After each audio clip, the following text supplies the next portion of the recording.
হযরত ওমর ফারুক রাদিয়াল্লাহু তাআলা আনহু বললেন, ইয়া রাসূলুল্লাহ, ইয়া হাবিবাল্লাহ, আমি আপনাকে ভালোবাসি, আপনাকে আমি মহব্বত করি। এবার দয়ার নবী, আখেরি নবী জনাবে মুহাম্মদ রাসূলুল্লাহ সাল্লাল্লাহু আলাইহি ওয়াসাল্লাম জিজ্ঞাসা করলেন, ওগো ওমর, তুমি কি আসলে আমাকে ভালোবাসো? দিল থেকে, কলিজার থেকে ভালোবাসো কিনা? সমস্ত কিছু পিছনে রেখে আমাকে একদম দিল থেকে ভালোবাসো কিনা? যত আত্মীয় স্বজন, পাড়া প্রতিবেশী, নিজের সন্তান সন্ততি, নিজের স্ত্রী, তার চাইতো কি বেশি ভালোবাসো নাকি? হযরত ওমর ফারুক রাদিয়াল্লাহু তাআলা আনহু সঙ্গে সঙ্গে উত্তর দিলেন না। কিছুক্ষণ একদম চুপ হয়ে গেলেন, স্তব্ধ হয়ে গেলেন। কারণ সাহাবায়ে কেরামদের ভিতরে কপটতা ছিল না, তাদের মধ্যে চিটারি বাটপারি ছিল না, মিথ্যা কথা ছিল না। কথা বলেন ঠিক না বেঠিক? আমরা হলে বলে দিতাম, হ্যাঁ হুজুর আমরা খুব ভালোবাসি, আমি খুব ভালোবাসি, অন্তর থেকেই ভালোবাসি, মানে চিন্তা করার আর সুযোগ নাই। কিন্তু আল্লাহর নবীর সাহাবী হযরত ওমর ফারুক রাদিয়াল্লাহু তাআলা স্তব্ধ হয়ে গেলেন, নিজেকে প্রস্তুত করলেন।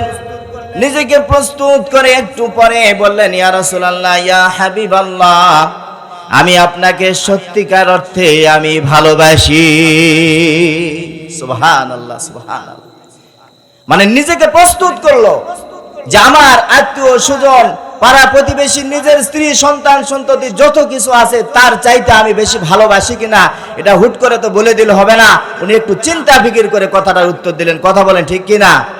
তার কারণ তাদের মধ্যে কোন রকমের মানে দুই নাম্বারই ছিল না। আর আমরা যদি জিজ্ঞাসা করি, এরকম হয়, আজান হয়ে গেছে ভাইজান চলেন নামাজে যাই, কয় আমি আসতেছি, নাউজুবিল্লাহ, এরকম আছে না নাই? পরবর্তীতে যায় দেখে মসজিদে তো যাই নাই, সাইডে যা ঘোরাঘুরি করতেছে, চার দোকানে সময় দিতেছে। কথা বলেন, এরকম মুসল্লি আছে না নাই? আপনাদের এলাকায় আশা করি নাই। আল্লাহ তাআলা সকলকে নামাজি বানায় দিক, সবাই বলেন আমিন। শুধু এখানে শেষ না, খুব সংক্ষেপে আমি কয়েকটা কথা বলবো। হযরত ওমর ফারুক রাদিয়াল্লাহু তাআলা এর এই অবস্থা, হযরত আবু বকর রাদিয়াল্লাহু তাআলা ওনার কি অবস্থা দেখেন। ওনার জীবনেতে পাওয়া যায় যখন তাবুকের যুদ্ধ শুরু হয়ে গেল, তাবুকের যুদ্ধ শুরু হবে এমন মুহূর্তে আল্লাহর নবী, বিশ্ব নবী বললেন, আমাদের তো এখন একটু দুর্ভিক্ষ সময়, অভাব অনটনের সময়, কে কতটুকু পারবে চাঁদা দেন, সকলে মিলে আমরা সামানা সংগ্রহ করে আমরা যুদ্ধের ময়দানে চলে যাব। বলার পরে সাহাবায়ে কেরাম সকলে যার যতটুকু সাধ্য ছিল সাধ্য মতো এর মাল সামানাগুলো নিয়ে হাজির হয়ে গেলেন। আল্লাহর নবী, বিশ্ব নবী হযরত এক এক করতে করতে হযরত আবু বকর রাদিয়াল্লাহু তাআলা আনহুকে জিজ্ঞাসা করলেন, ওগো আবু বকর, তুমি আমার জন্য কি নিয়ে আসছো, কি নিয়ে আসা হয়েছে? উনি এক কথায় উত্তর দিলেন, ইয়া রাসূলুল্লাহ, ইয়া হাবিবাল্লাহ, আমি এক কথায় বলতে চাই আমার ঘরে কোনো কিছু রাখি নাই, সমস্ত সামানা নিয়ে চলে আসছি, শুধু আল্লাহ এবং আল্লাহর রাসূলকে রেখে আসছি। বলেন সুবহানাল্লাহ। তাদের মন মানসিকতা, তাদের ঈমান কেমন ছিল? এখন প্রশ্ন হতে পারে, ওরকম থাকতেই পারে, আমাদের কি নাই?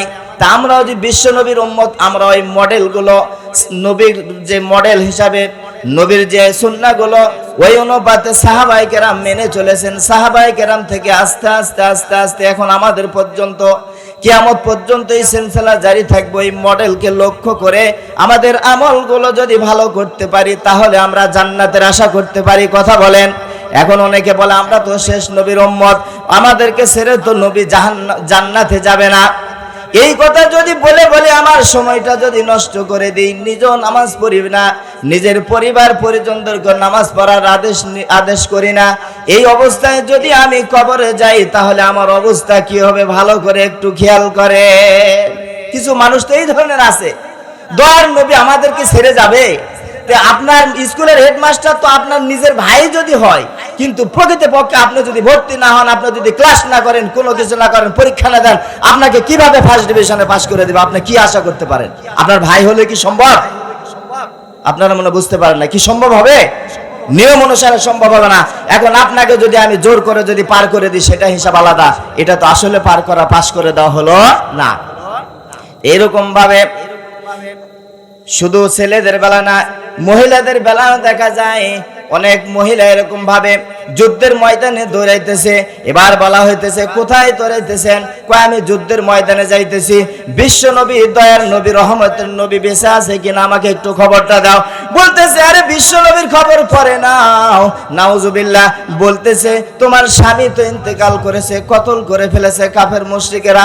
বলতেছে আমার স্বামীর খবরটা একটু পরে দাও, কিন্তু দয়ার নবী, রহমতের নবী বেঁচে আছে কিনা এই খবরটা দিয়ে দাও। সুবহানাল্লাহ। আস্তে আস্তে যখন হাঁটি হাঁটি পা পা করতে করতে আর একটু সামনের দিকে যখন অগ্রসর হলেন, এই মুহূর্তে আবার একজন বলতেছে কোথায় তুমি যাইতেছ? বলতেছে আমি জিহাদের ময়দানে যাইতেছি, যুদ্ধের ময়দানে যাইতেছি। কয় কেন? কয় বিশ্ব নবীর খবরটা নেওয়ার জন্য আমি যাইতেছি। কয় বিশ্ব নবীর খবর পরে তোমার ছেলে তো এরকম ভাবে কতল করে দিয়েছে তোমার ছেলেকে। কয় আরে ছেলের খবর পরে দাও, আমার বিশ্ব নবী, রহমতের নবী, দয়ার নবী আছে কিনা এই খবরটা দিয়ে দাও। সুবহানাল্লাহ।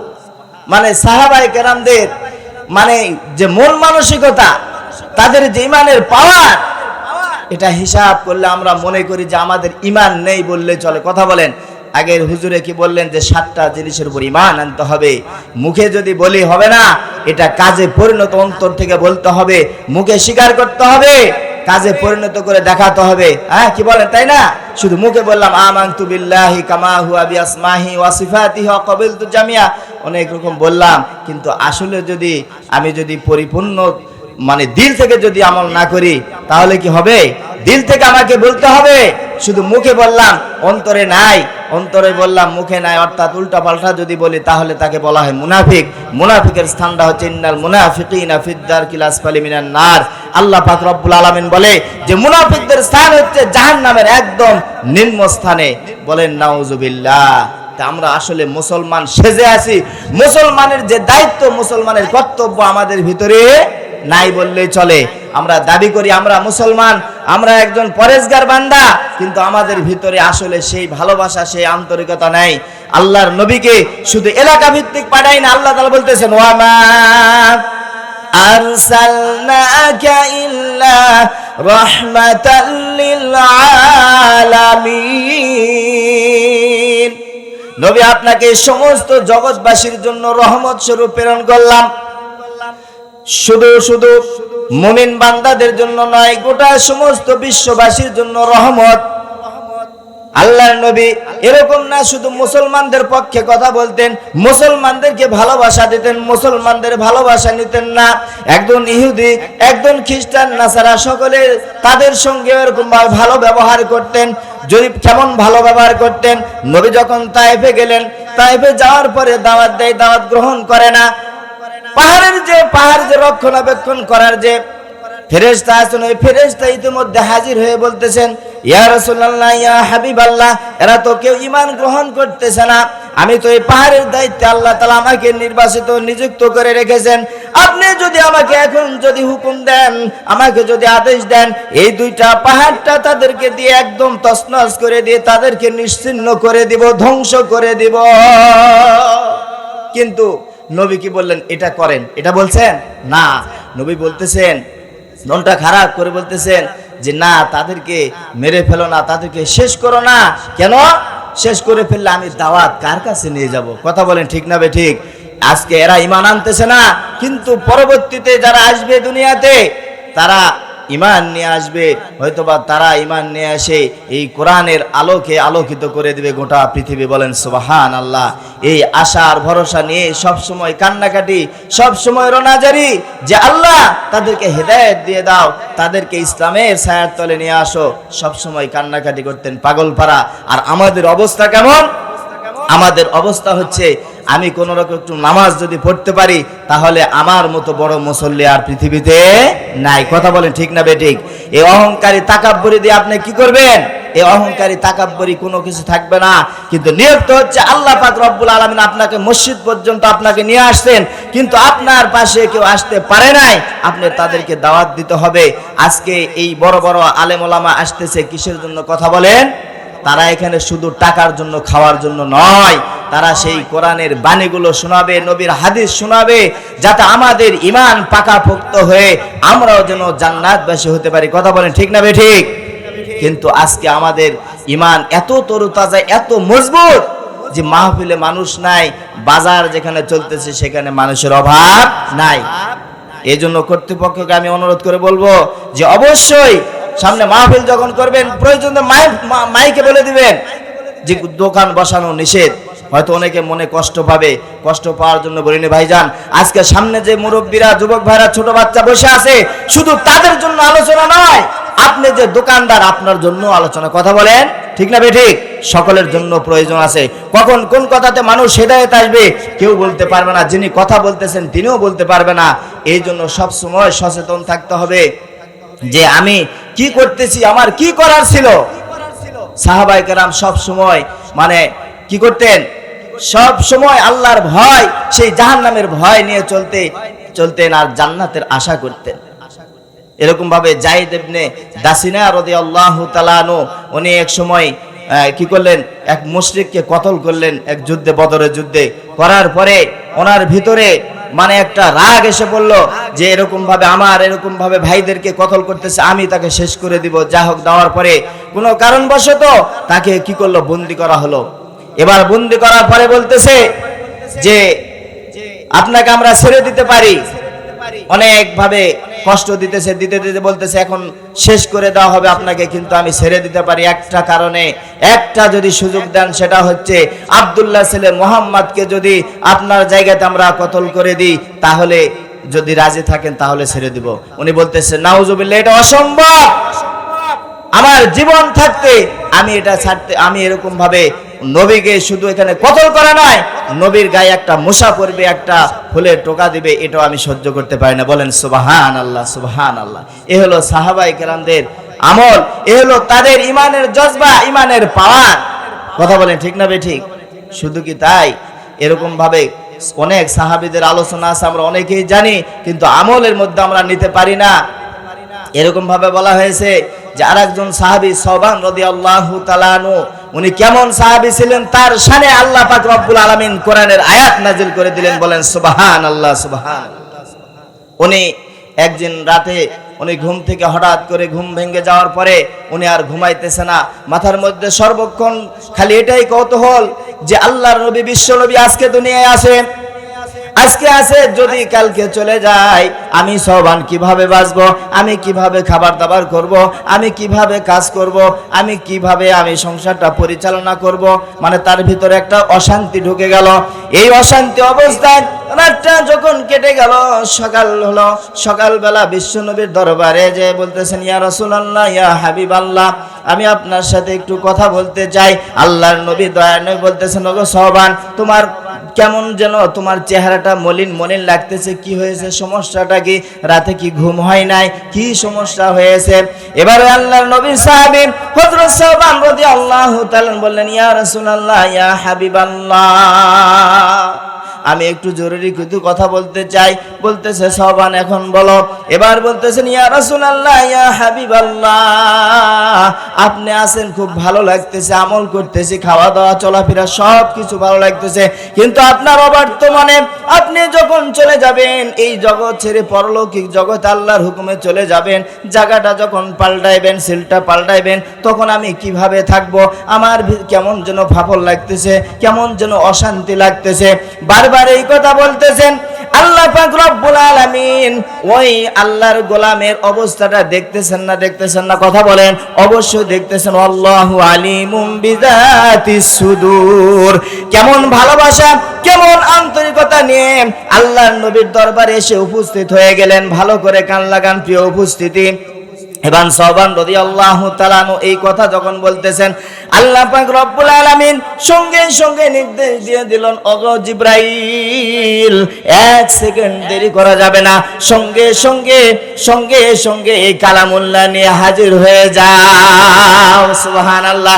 কি আয়াত নিয়ে আসলেন? ওয়া মা ইউতিইল্লাহা ওয়ার রাসূল ومن يطع الله والرسول فأولئك مع الذين أنعم الله عليهم من النبيين والصديقين والشهداء والصالحين وحسن أولئك رفيقا الله أكبر বলেন। ওই বান্দার প্রতি আল্লাহ পাক রব্বুল আলামিন কতটুকু খুশি হয়েছে দেখেন। আল্লাহ পাক রব্বুল আলামিন এরকম খুশি হয়েছে যে আমার বন্ধুর বর্তমানে সে কিভাবে সময়টা কাটাবে, কিভাবে দুনিয়ায় থাকবে, পাগল পারা হয়ে আমার বন্ধুর দরবারে এসে বলতেছে এই জন্য আমি আর ঠিক থাকতে পারি না। আল্লাহ পাক রব্বুল আলামিন সঙ্গে সঙ্গে তার শানে তার মর্যাদায় এরকম ভাবে আয়াতে কারিমা নাজিল করে দিলেন। বলেন সুবহানাল্লাহ। তার সংক্ষিপ্ত অর্থটা দেখেন। মুফাসসিরিনে কেরাম বলেন যে ব্যক্তি যারা কি করবে, আল্লাহর হুকুমকে সামনে রাখবে, আল্লাহর হুকুমটা পুরা করবে আর নবীর সুন্নাহ পুরা করবে, নবীর হুকুমগুলো পুরা করবে, এই পুরা করার কারণে তাদের হাসর নাসর হবে এবং জান্নাতে একসঙ্গে থাকবে। 4 শ্রেণীর কথা বলা হয়েছে। বলেন সুবহানাল্লাহ। কয় শ্রেণীর কথা? 4 শ্রেণীর কথা বলা হয়েছে। বলতেছেন নবীদের সঙ্গে, নবীদের সে সঙ্গী হবে। সুবহানাল্লাহ। নবীদের সঙ্গী হওয়া কিন্তু 4টি খালি ব্যাপার না। আল্লাহর নবীর কতটুকু আন্তরিকতা, আল্লাহর কতটুকু আন্তরিকতা, ভালোবাসা, মহব্বত থাকলে এরকম ভাবে আয়াতে কারিমা নাজিল হয় এবং বলা হয়েছে তারা ওই নবীদের সঙ্গী হয়ে যাবে। বলেন সুবহানাল্লাহ। নবীর সঙ্গী হবেন। সিদ্দিক, সাহাবায়ে কেরাম আজমাইন রাদিয়াল্লাহু তাআলা আনহু তাদের সঙ্গী হয়ে যাবে। সুবহানাল্লাহ। ওয়া শুহাদা, যারা শহীদগণ তাদের সঙ্গী হয়ে যাবে। সুবহানাল্লাহ। এবং যারা সৎ কর্মশীল ওই নেককার তাদের সঙ্গী হয়ে যাবে। যদি কি হয়, আল্লাহর ভালোবাসা এবং নবীর ভালোবাসা, প্রেম যদি থাকে দিল থেকে, কলিজার থেকে, ওই সওবান রাদিয়াল্লাহু তাআলা আনহুর দিলের মধ্যে যদি একটু বিন্দু পরিমাণ এদিক সেদিক হতো তাহলে এরকম আয়াতে কারিমা নাজিল হওয়া সম্ভব ছিল না। কথা বলেন, ছিল নাকি? কোনো সময় ছিল না। কিন্তু এতটুকু ভালোবাসা, এত সুন্দর নির্ভেজাল মানে ভালোবাসা, আন্তরিকতা ছিল। এই জন্য আল্লাহ পাক খুশি হয়ে তার শানে আয়াতে কারিমা নাজিল করে দিলেন। বলেন সুবহানাল্লাহ। আর আমরা মুসলমান, মুখে বলি মুসলমান, কিন্তু আমাদের মুসলমানিত্ব আমাদের নেই। আপনারা মন খারাপ করবেন না, কথাটা যদিও মানে আসলেই বাস্তব বলতে হয়। যদি আপনারা মন খারাপ করেন, কিছু করার নাই। আল হাক্কু মররুন, হক কথা একটু তিতায় লাগবে। আমরা শুধু মুসলমান বলি। দেখেন, আমার বাড়িতে যদি 5 জন মানুষ থাকে, একটা পরিবারে যদি 7 জন মানুষ থাকে, এই 7 জন তো দূরের কথা, আমি যে বাড়ির নেতা, আমি যে বাড়ির লিডার, প্রধান, আমাকে যদি জিজ্ঞাসা করা হয় আরে সূরা ফাতিহা তো পড়ে আছে, আউযুবিল্লাহ বিসমিল্লাহ একটু সুন্দর করে পড়েন তো। অনেক পরিবার আছে যারা মাদ্রাসায় পড়ে নাই, তাবলীগ জামাতে অর্থাৎ ইসলামের সাথে যারা নাই, একটু দূরে আছে, তারা কি পড়তে পারবে? কথা বলেন। আউযুবিল্লাহ বিসমিল্লাহ পড়তে তার দাঁত ভাঙা যাবে, কিসের সূরা ফাতিহা আবার? আর আমরা মুসলমান, ওযু জানি না, গোসল জানি না, নামাজ জানি না, কোনো কিছু জানি না। যদি বলা হয় ওযুর ফরজ কয়টি, কয় ওযুর ফরজ হুজুর আর কয়টা হবে? কমপক্ষে 14টা তো হবেই। কথা বলেন। মানুষ তো জানে না, জানার চেষ্টাও করে না। গোসলের ফরজ কয়টি জানি না, ওযুর ফরজ কয়টি জানি না। আমি যে নামাজে দাঁড়ালাম, আমি যে পড়তেছি, কিন্তু মাসালার কিতাবে কি আসছে? মাসালা কি বলতেছে? নামাজ ভঙ্গের কারণ 19টি। সর্বপ্রথমে হইতেছে নামাজে অশুদ্ধ পড়া। নামাজে কি পড়া? অশুদ্ধ পড়া। নামাজ তো পড়তে হবে, শুদ্ধ ভাবে পড়তে হবে। আমি আউযুবিল্লাহ জানি না, বিসমিল্লাহ জানি না, সূরা ফাতিহাটা ভালো করে জানি না, কিন্তু আমি খুব বড় বড় কথা বলতে পারি। আল্লাহর নবী যে রহমতের নবী, আমাকে জান্নাতে নিয়ে যাওয়ার জন্য কি করবেন? চেষ্টা করবেন। আমাদের জন্য যে কান্নাকাটি করতেছেন, কিন্তু আমরা কোথায়? গাড়ি ছেড়ে দিতেছে, আপনি টিকিট নিয়ে দাঁড়ায় থাকলে কাজ হবে? কথা বলেন। টিকিট তো নিয়ে ছাড়া আছেন, গাড়ি আজকে মনে করেন রাত 10টা বাজে চলে যাবে ঢাকা। আপনি টিকিট এখানে সুন্দর করে ভাঁজ করে ব্যাগের মধ্যে নিয়ে বলতেছেন আমি আজকে ঢাকা যাব। রাত 11টা বাজে যাচ্ছে, কিন্তু 10টার গাড়ি 12টা বাজতেছে, আমি আজকে ঢাকা যাব এই গাড়ির চড়ে। কি কথা বলেন? শাফতে আলী গাড়ি ধরে একতা গাড়ি ধরে আমি ঢাকা যাব, টিকিট আপনার কাছে থাকলে হবে? আপনি যদি বলেন যে আমি তো শেষ নবীর উম্মত, আমি জান্নাতে যাবই যাব, বলেন নাউজুবিল্লাহ। যেরকম ভাবে বললাম যে স্কুলে ভর্তি না হয়ে, ক্লাস না করে, পরীক্ষা না দিয়ে যেরকম ভাবে আপনি ছাত্র দাবি করতে পারেন না, পাশ করার দাবি করতে পারেন না, সুতরাং মুসলমান শুধু হলে হবে না, মুসলমানের যে কাজগুলো আমাকে করতে হবে। আমি জানি না নাউজুবিল্লাহ বিসমিল্লাহ সূরা ফাতিহা বড় বড় গল্প করি, মাসে যদি একদিন মসজিদে যায় আপনার মন খারাপ করতেছেন? একদিন যদি মাসে যায়, যে আমি চেষ্টা করি ইমাম সাহেবের ভুল ধরার, যে একটু ভালো মুসল্লি তার ভুল ধরার, কথা বলেন।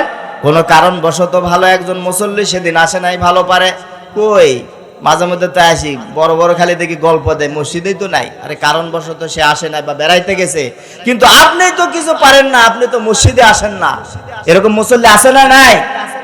কিন্তু আল্লাহ তাআলা কি বললেন? ইয়া আইয়ুহাল্লাযীনা আমানু কু আনফুসাকুম ওয়া আহলিকুম নার। আগে নিজে জাহান্নামের আগুন থেকে বাঁচতে হবে, আহলে পরিবারকে বাঁচানোর জন্য চেষ্টা 100% করতে হবে। কিন্তু আজকে আমরা জাহান্নামের দিকে নিজেও ধরতেছি, পরিবার পরিজনের তো খবর নাই কো, কথা বলেন।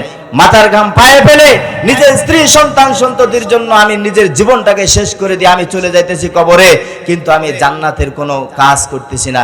এই হলো আমাদের মুসলমানের অবস্থা। আল্লাহ পাকের কাছে দোয়া করার চেষ্টা করা, নিয়ত, চেষ্টা, দোয়া, তিনটা বান্দার কাজ। বান্দা আপনাকে হেদায়েত দিবে না না দিবে আল্লাহ তাআলার কাজ। এই জন্য আমাদের দিল থেকে চেষ্টা করতে হবে, নিয়ত করতে হবে, চেষ্টা করতে হবে, দোয়া করতে হবে। আপনি পারেন না, আপনি কিসের শরম ইমাম সাহেবের কাছে যা বলবেন যে আমি এরকম ভাবে সূরা কয়টা শিখিয়ে দেন, হ্যাঁ আমাকে একটু তাশাহুদ শিখান, দুরূদ শরীফ শিখান। আপনি একদিনে সব পারবেন না, দিনে দিনে আপনি শিখেন, তখন আপনি একটা নামাজের প্রতি একটা মজা আসবে, কথা বলেন ঠিক না ঠিক? আল্লাহ তো বলতেছেন ওয়ামা উমিরু ইল্লা লিয়াবুদুল্লাহ মুখলিসিনা লাহুদ্দিন, তুমি তোমার একনিষ্ঠভাবে শুধুমাত্র আল্লাহর জন্য তুমি গোলামি করো, বলেন সুবহানাল্লাহ। আর অনেক জায়গাতে দেখা যায় মসজিদে দেখবেন, হ্যাঁ অমুক আজকে আসল ইমাম সাহেব নাই, তো একজন যে ভালো পারে যদি সামনে দাঁড়ায়, এরকম ঘটনা আছে যে নামাজ ছেড়ে সে চলে যাইতেছে, নাউজুবিল্লাহ বলেন। আর আপনি যে ছেড়ে চলে গেলেন, আপনার নামাজ কবুল হবে কিনা আপনি জানেন? এরকম মুসল্লি আছে না? না আপনারা কি শুনছেন কোন সময়? আল্লাহ তাআলা ওই সমস্ত বান্দাদেরকে, ওই সমস্ত মুসল্লি ভাইদেরকে পরিপূর্ণ কোরআন ও হাদিস দিয়ে তার নিজের জীবনকে সাজানোর তৌফিক দান করুন, সবাই বলেন আমিন।